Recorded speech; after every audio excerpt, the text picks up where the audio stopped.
చెప్పిందే చేసేటువంటిది, చేసేదే చెప్పేది మన తెలుగుదేశం జనసేన కూటమి ప్రభుత్వం.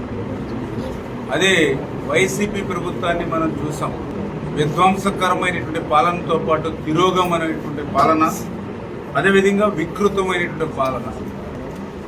ఉత్తరాంధ్రకు అత్యంత ప్రాణమైనటువంటి ప్రధానమైనటువంటి పోలవరం లెఫ్ట్ మెయిన్ కెనాల్ ఉత్తరాంధ్రకే కాదు, విశాఖ నగరానికి త్రాగునీరుకి, స్టీల్ ప్లాంట్కి, పారిశ్రామిక అవసరాలను తీర్చేటువంటి ప్రాజెక్టు పోలవరం ప్రాజెక్టు నుంచి ఆ యొక్క గోదావరి వరద జలాలు వచ్చేటువంటి పోలవరం లెఫ్ట్ మెయిన్ కెనాల్.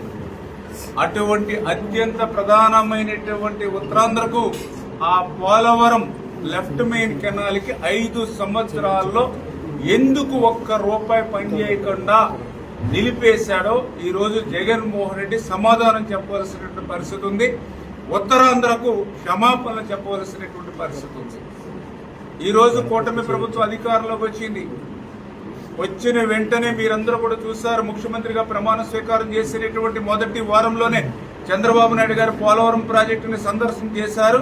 ఆ తర్వాత వారమే పోలవరం లెఫ్ట్ మెయిన్ కెనాల్ విజిట్కి వచ్చి ఆ రోజే ఆయన అక్కడి నుంచే ప్రకటించారు. అనకాపల్లిలో 2026 జూన్ కల్లా ఈ యొక్క ఫస్ట్ ఫేజ్ లో ఈ యొక్క లెఫ్ట్ మెయిన్ కెనాల్ పనులు పూర్తి చేసి ఉత్తరాంధ్రకు అనకాపల్లి వరకు నీళ్లు తీసుకొస్తామని.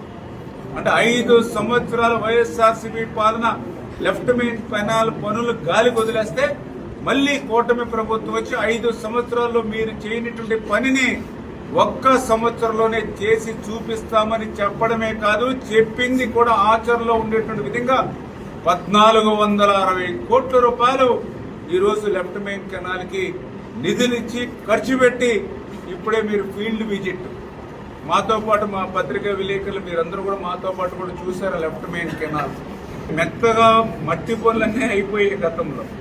ఇప్పుడు మిగిలిపోయినటువంటి బ్యాలెన్స్ పనులు ఏంటి అంటే క్రిటికల్ వర్క్స్.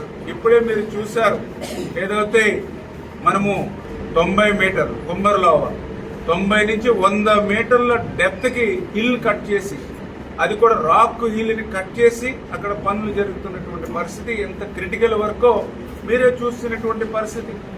అదేవిధంగా ఇప్పుడే మనం పంప ఆక్విడేట్ చూసాం. అది కూడా ఎక్కడో 50, 60, 100 మీటర్ల పునాదులు ఎక్కడో ఉండిపోతే అక్కడి నుంచి మళ్ళీ ఆ పంప ఆక్విడేట్ అత్యంత క్రిటికల్ అయినటువంటి వర్క్ ని ఇప్పుడు మనం ముందుకు తీసుకెళ్తున్నటువంటి పరిస్థితి. అదేవిధంగా తాండా ఆక్విడేట్ కి సంబంధించిన బ్యాలెన్స్ అప్రోచ్ కానీ ఇటువంటి క్రిటికల్ ఉండిపోతే దాన్ని పూర్తి చేస్తున్నటువంటి పరిస్థితి. ఇవన్నీ ఒక ఎత్తు. మళ్ళీ ఒక 6 critical works national highway crossings. అటువంటి నేషనల్ హైవే క్రాసింగ్ చేయాలని అంటే ముందు మళ్ళీ నేషనల్ హైవే క్రాసింగ్ అటు ఇటు కూడా మరి 1 వే ట్రాఫిక్ సంబంధించి అక్కడ మళ్ళీ హైవే బ్రిడ్జెస్ నిర్మాణం చేయాలి, అప్రోచ్ రోడ్లు ఇవ్వాలి, వాళ్ళ అప్రూవల్ తీసుకోవాలి. వీటన్నిటిని అధిగమించి ఇటువంటి క్రిటికల్ వర్క్స్ ఉన్నప్పటికీ కూడా ఆర్థికంగా ఎన్నో ఇబ్బందులు ఉన్నాయి ఇవాళ ఈ రాష్ట్రానికి. అందులో ముఖ్యంగా ఇరిగేషన్ శాఖలో అయితే మొత్తం అస్తవ్యస్తం చేసింది గత వైఎస్ఆర్సీపీ పాలన. అటువంటి స్థితి నుంచి మళ్లీ ఈ పనులు చక్కబెట్టాలని అంటే, ఎందుకంటే మేము మొన్న చూస్తాం 2024లో మేము అధికారులకు వచ్చే సమయానికి ఆర్థిక పరిస్థితి చూస్తే వెంటిలేటర్ మీద ఉంది. వెంటిలేటర్ మీద అంటే మీ అందరికీ తెలుసు, ఒక 5%, 10% కూడా ఛాన్సెస్ ఉండవు. మనం భాషలో మనం వైద్య భాషలో చెప్పాలంటే వెంటిలేటర్ అంటే అటువంటి స్థితికి నెట్టేశాడు జగన్మోహన్ రెడ్డి 5 సంవత్సరాల పరిపాలన ఆర్థిక స్థితిని.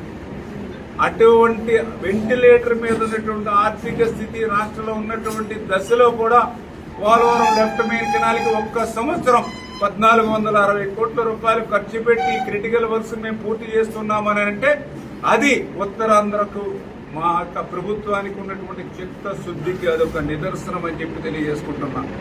వారం వారం ముఖ్యమంత్రి గారు రివ్యూ చేస్తూ 2026 జూన్కి లక్ష్యం పూర్తవ్వాలి. ఆయన ఇచ్చిన లక్ష్యాన్ని నెరవేర్చడానికే మేము కూడా ఎప్పటికప్పుడు క్షేత్రస్థాయిలో పరిశీలన చేస్తూ ఈ సివిల్ వర్క్స్ ని పూర్తి చేయడమే కాదు, ఎక్కడైతే ల్యాండ్ ఎక్వేషన్ ప్రాబ్లం ఉందో, ఎక్కడైతే R&R ఉందో అది కూడా ఎప్పటికప్పుడు కలెక్టర్స్ తోటి R&R కమిషనర్ తోటి అందరినీ కూడా కోఆర్డినేట్ చేస్తూ వాటిని కూడా సాధ్యమైనంత వరకు వాటిని కూడా క్లియర్ చేసుకుంటూ ముందుకెళ్తూ ఉన్నాం.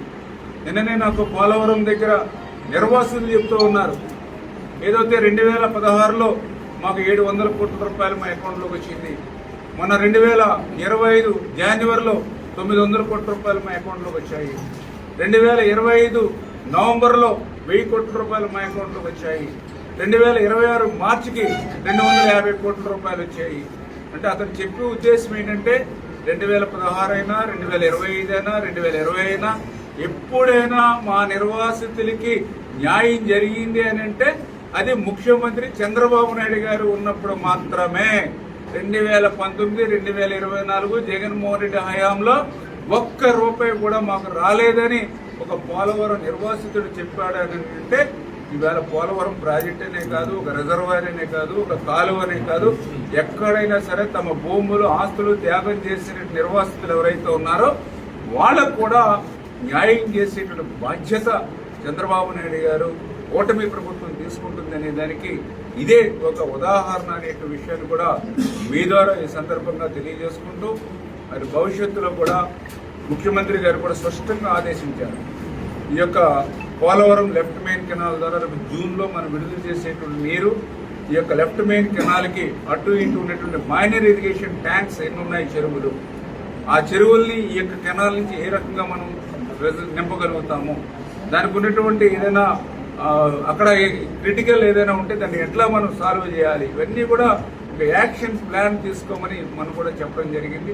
ఈ రకంగా మరి వేలాది చెరువులు రేపు భవిష్యత్తులో ఈ యొక్క మెయిన్ కెనాల్ ద్వారా నింపడానికి, అదేవిధంగా మేజర్గా ఈ యొక్క ఏలేరు రిజర్వాయర్కి సంబంధించి ఆ యొక్క స్థిరీకరణకి సంబంధించి కానీ, అదేవిధంగా రేపు పారిశ్రామిక అవసరాలు కూడా ఉత్తరాంధ్రకు మీరు చూస్తూ ఉన్నారు. మరి అటు విశాఖపట్నం నుంచి ఇటు తుని వరకు కూడా మరి పారిశ్రామిక కూడా పెద్ద ఎత్తున అభివృద్ధి చెందుతుంది. అటువంటి పారిశ్రామిక అవసరాలు కూడా వాళ్ళు నీళ్లు అడుగుతూ ఉన్నారు.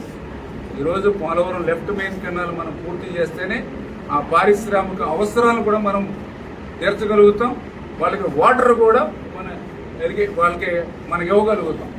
అంటే ఆ రకంగా లెఫ్ట్ మెయిన్ కెనాల్ యొక్క ప్రాధాన్యతను గుర్తుపెట్టుకుని ఒక త్రాగునీరు అవసరాలకు, అదేవిధంగా స్టీల్ ప్లాంట్ అవసరాలకు, విశాఖ త్రాగునీటి అవసరానికి, అదేవిధంగా ఉత్తరాంధ్ర సుజల స్రవంతితో పాటుగా ఇక్కడ ఉన్నటువంటి పారిశ్రామిక అవసరాలను కూడా తీర్చేటువంటి విధంగా ఈ లెఫ్ట్ మెయిన్ కెనాల్ పనుల్ని ఇంత పురోగతిలో చంద్రబాబు నాయుడు గారు ముందుకు తీసుకెళ్తున్నారనే విషయాన్ని మీ ద్వారా ప్రజలందరికీ కూడా తెలియజేస్తున్నారు.